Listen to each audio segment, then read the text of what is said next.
Hi everyone, welcome back to Godswill and Conversation.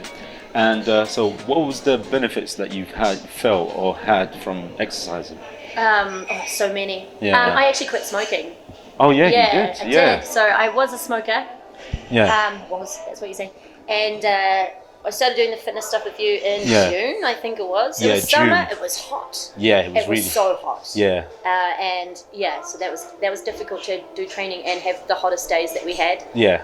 And then as my fitness improved, as I got faster at running around the park, as I was able to do more than 5 sit-ups without feeling like everything was on fire. Yes. I was less inclined to smoke cigarettes because I didn't feel like them. Yeah. And I think the balance of doing exercise and then after our workouts, feeling that buzz, the boost, and the I was literally walking home from training and I'd be like, hi, good morning, hi to everybody, which was because of the endorphins. The endorphins are kicking in. And then I'd get home and I'd have a stressful day at work, just like on the computer, having meetings, and then I'd go to have a cigarette, but I wouldn't want to smoke the whole cigarette. Yes. Or I wouldn't actually feel like I'd start and then it's pointless, I don't like it. Yeah. So I kind of exercise and the endorphins started to replace the dependency that I had on smoking cigarettes. Yeah. And the healthier I got, the more I didn't physically enjoy smoking cigarettes. Yeah. And the more we did it training, so the more we pushed me, the more endorphin kick I would get from it. So I just switched over. Okay, nice. Yeah, so I think stopping me from smoking, reducing my stress levels, but then there's another element to our training, which is having the conversations with you. Yeah. So while we're training, we talk. Yes. The trainer I was referring to earlier about just giving me a drill and doing a list. Exercise all the time. There's no, hey, how are you, how's life? Yeah. And I like to talk a lot, so Our conversations also gave an element of therapy to it as well. So I got to enjoy the endorphins, enjoy improving, and then having the conversations about the state of the world or COVID or anything that I saw on the news, and being able to have that sort of offloading or just someone to talk to. Because again, I was living by myself. Yeah. Sort of sitting there in my own little world for a while. Yeah. Seeing you regularly and just having a laugh, having a conversation, and seeing that I'm getting better at doing the exercises. Yeah, definitely helped. Did it improve your work rate, It stopped me from losing it at work. Right. So it's really interesting because I can't really I'd started a new job when COVID started. So I was supposed to go to Sri Lanka. I was supposed to have like an R&R, relax, restart. Then start this new job, which is a more demanding job. Instead, I got none of that and just started the demanding job, but I started it remotely. So I never met my team. I didn't get to meet anyone in person until recently. Ooh, that must have been hard. So having you in person as a person that I can see was like really helpful. But also, again, being able to be frustrated with you and you're not part of my job means that I was able to complain, offload, have a bit of a session about things that were frustrating me. And then get it off my chest and then go back to work and be fine.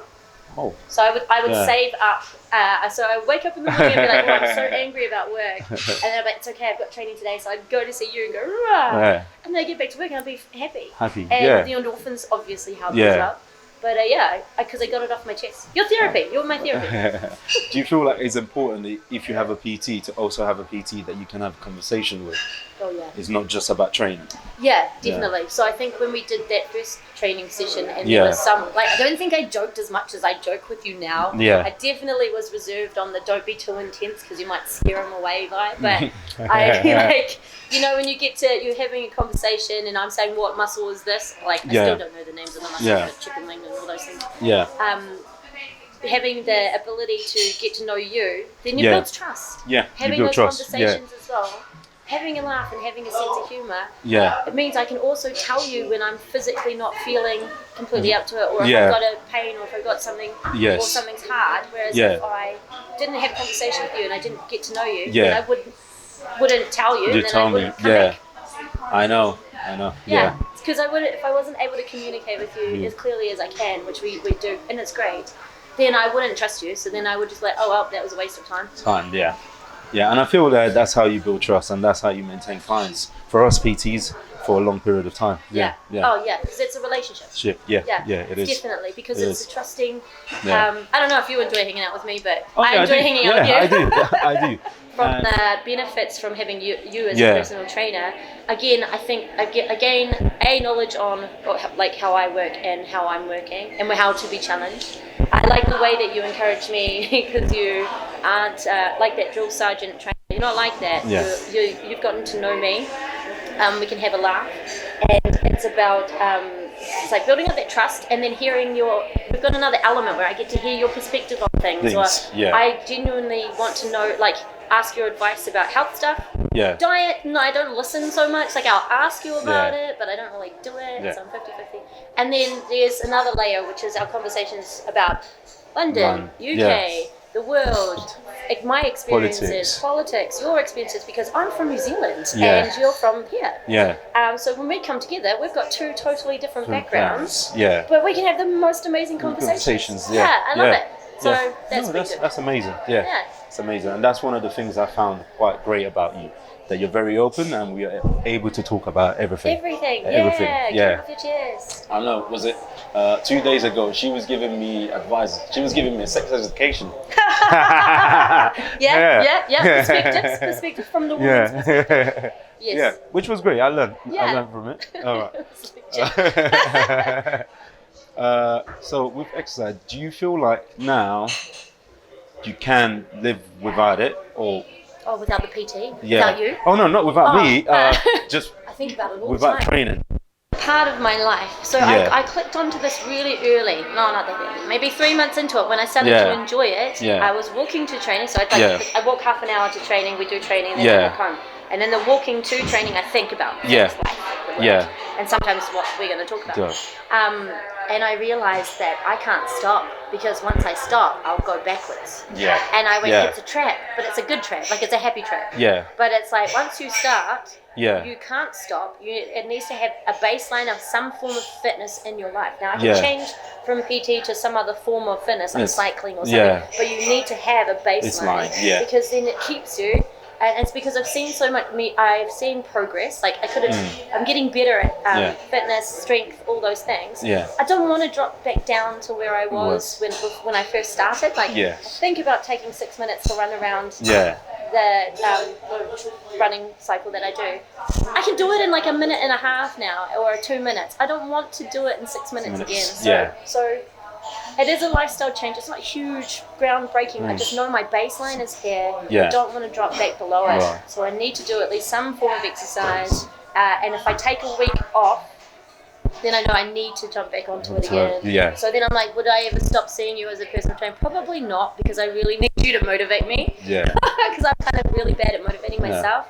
Until I've picked up maybe some other form of hobby that's a fitness thing. So like rowing or something. Right now I don't want to do any of those things. I'm happy with PT. But baseline. You need a baseline. You need a baseline. No, that's how I always say to tell people.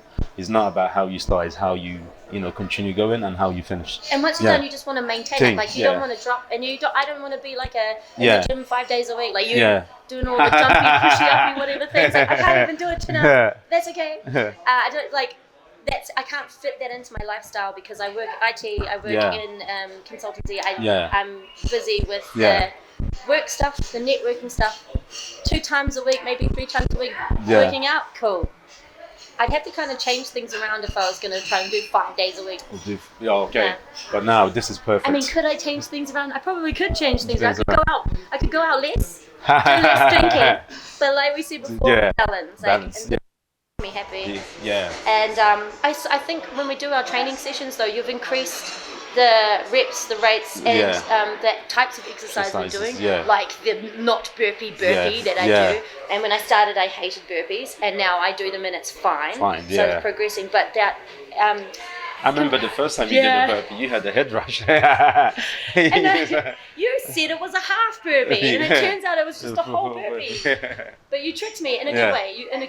But that's motivating you. That's what it is. And you're like, one more time. One more time. Finding ways to get you to do things without you knowing that you're doing it. And that's it. But then there's been times in training where I've gone, do I do another one? And you're like, no, but I've already gone and done another one anyway. There you go. Autopilot into it. So I tricked myself into doing exercise.